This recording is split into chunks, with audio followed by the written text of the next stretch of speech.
5 paraan para makalimot. Una, umiyak ka. Huwag kang pastrong. Huwag kang magpanggap na okay ka lang. Umiyak ka habang may lumalabas na luha. Maaring maging mahina ka sa paningin ng iba, pero ang pagluha ay hindi simbolo ng kahinaan. Ito ay katapangan dahil ito ay pagyakap sa sakit. So kung nasasaktan ka, ilabas mo lang hanggang sa maubos yung kirot. Pangalawa, lumaban ka ulit bago ka tuluyang sumuko. Minsan kaya hindi tayo makamove on kasi may regrets sa puso natin. So kung sakaling iwan ka niya, habulin mo siya.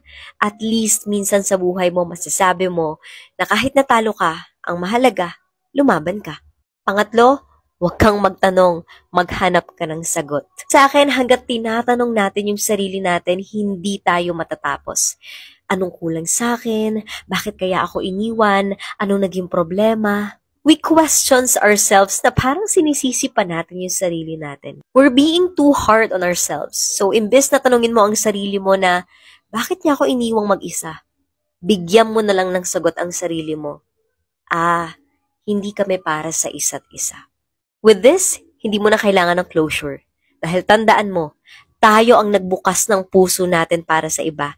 Kaya tayo rin ang may kakayahan para isarado ito. Number 4, balikan mo lahat sa huling pagkakataon. Minsan ang pag-alala ay parte ng paglimot at ang pilit na pagkalimot ay hindi nakakatulong sa paglimot. Ang ibig kong sabihin, pinipilit nating wala na pero ang totoo, meron pa pala. We just have to acknowledge it. Parte yan ng proseso. Kaya imbis na takbuhan mo, harapin mo. Alalahanin mo lahat, balikan mo lahat.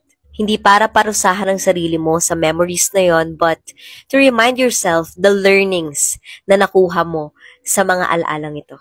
Kasi alam ko na kahit nasaktan ka, pinatibay ka niya. And lastly, number 5, tanggapin mong wala na.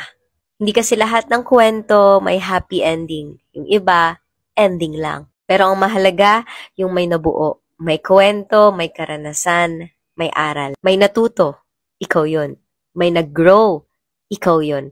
At may nagmahal, ikaw yun.